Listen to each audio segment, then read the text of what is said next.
Cass, I promise I'll talk to Frankie as soon as possible. Great, John. Great. Frankie, about what? Oh, hi, honey. Hi, you. John was going to talk to us about daycare in case you want to go back to work right after the baby. You see, that's not for months now. What were you two really talking about? Huh? Oh, well, Cass was just asking me about, just, my opinion about some things, that's all. What things? What? Oh, well. Tell her what, you know, we were just asking about. So. Oh, I don't believe you. You didn't even crack one of those books I gave you, did you? No, I haven't had much time. Oh, but the whole thing just sounded so weird to you that you had to go and get the medical establishment against me. Hey, when am I in the establishment? This is not how I want my pregnancy to go, Cass. Oh, my gosh. Look at the time. I hate to break this off at this critical juncture, but it's imperative that I get a brief down to the court before it closes. I can see that yellow streak a mile away, Winthrop. And you! Me what? You! I mean, what happened to the man who believes in taking leaps of faith, or is that only about matters of the heart? No, what? it's not just about matters of the heart. No, it's not. Look, I told Cass that we would all sit down and we'd talk about this, about the home delivery and... Fine, I'm ready. No, that's when... But no, you don't understand. Sit! Yes.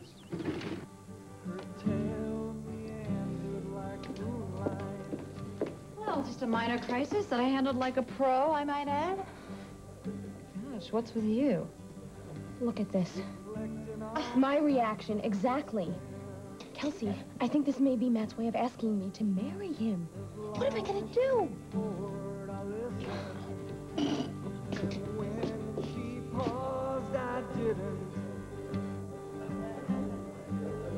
What the hell are you doing, Jenna? This interview is supposed to be about my career, not my personal life. They go hand in hand. Whoa! And what is this about tragedy in my life? Well, we both know that you haven't had an easy childhood. I mean, you know, you were adopted, Lorna. You didn't know who your parents were. You ran away from home. That is completely irrelevant to this interview, and you know it. But it isn't. It isn't because that's who you are. And you, Lorna Devon, are a star maker. You have the power to remake somebody into what the public wants to see. So what? So you learned it by doing it to yourself first. No. No. I made my career because I am good at what I do. Yes, you are good at what you do because you know what it's like to not want to show what's really on the inside. You understand your clients. That's how come you are able to help them. Well, now I'm a therapist. Is that what I am? I'm a therapist. Lorna, please. I'm as close to Dr. Joyce Brothers as you are. Why do you have to go turning this around? Why won't you just let the people see who you really are? What are you afraid of? Nothing. I'm afraid of nothing.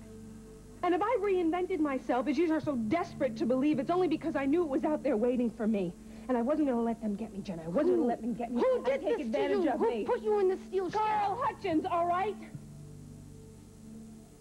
He made me believe that if I let people inside of me, they would see how different I really was. So why can't you show that to the people? What's wrong with exposing Carl Hutchins? Because by exposing him, I would be exposing myself. And I am sorry, little sister, but I don't believe in the tell-all TV that you want to create here today. But Carl Hutchins is a known criminal, Lorna. You went up against him and you won. Say it. Just say it. And you can tell Matthew Cory that I don't care if this whole station goes down the tubes.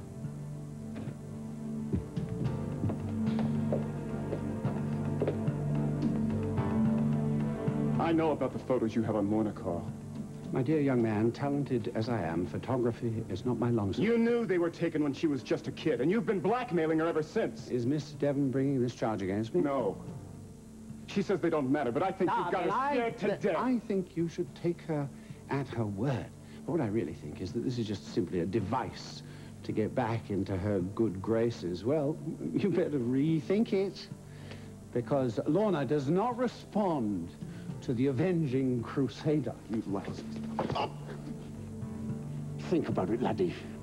Think about it. Do you think I'd hesitate to call your superiors? Register an official complaint? And what would happen to your career then? Now, you've heard about that new prosecuting position opening up, haven't you? And I've heard that you want to climb up in the world. You ruined her. You ruined her. You took an innocent, beautiful child and wiped her out. On the contrary, sir, I made her strong. Strong enough to leave me, and strong enough to repel the likes of you. Now, if there is nothing further, excuse me. I'm not through with you, Hutchins. I'm not through with you, not by a long shot. Young man, I have prosecutors like you on toast for breakfast. Now, Mr. Anderson, do give Lorna my very best wishes.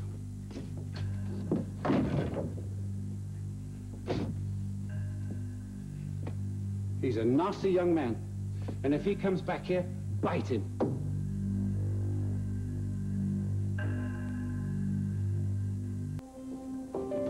I never meant to upset you. I'm sorry. The only reason why I kept going like that is because we agreed that we would give Matt an emotional... No, we did not. No. Do I have a sign tattooed on my forehead that says $1,000 to the first person who can make Lorna Devon emotional? You know, it just so happens that you're one of the most emotional people I've ever met. I think that's why you're so sensitive to This interview is over. I know that it's over. It's over because you got so emotional. You walked Fine, out. I got emotional. Too bad it's not on for the whole world to see, and it's not on tape. It's on tape. It can't be. I stopped the interview before we got into it. Look, you may have stopped the interview, but you didn't stop the tape. And don't look at me, it was Matt's idea. What are you talking about? Well, he told him to keep going no matter what. He can't use this tape. Look, I don't know what's going on because I don't know who said what to who, but we'll talk Where to is Matt. he? I don't know, but you know what? I gotta go because I gotta find Mom. Can we deal with this later? He can't use that tape. Oh, proof that Lorna Devon is emotional. I mean, you might even make the shut cover of TV up, Guide. Victor. Wait, okay, now, if I get the release form and I rip it up, then he can't put it on air, right? No, he can't. Matt!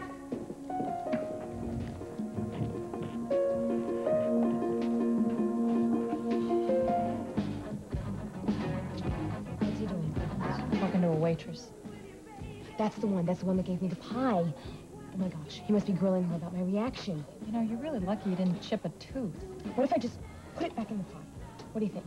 Uh-oh, here he comes. Why is he doing this to me, Kelsey? Why?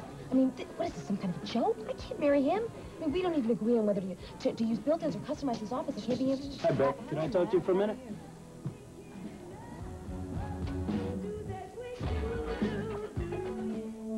You found this? It was on the floor in the gardener's shed at the edge of the grounds. What would Victoria and Stephen be doing in a gardener's shed? Well, you said the Grant had the staff seal off the grounds last night when Vicky disappeared. So obviously she got to the fence, realized she couldn't get past the patrols, and decided to hide in the shed. For heaven's sake, you make it sound like some kind of prisoner of war movie or something. Stop looking at me like that. You're as much to blame as anyone. Exactly. Which is why I have to find them. Where are you going now? Look, they're not on the grounds. I've checked. Look, either Vicky is hiding somewhere here in the clinic or somehow they've escaped. Either way, I've got to find them. You know, for Vicky to run away with Stephen like this, she's got to be desperate.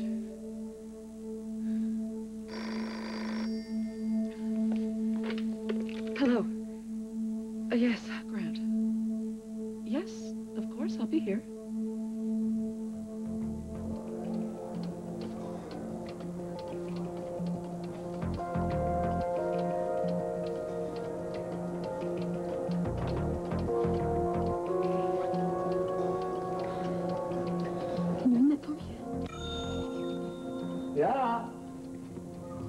Ja, Frau.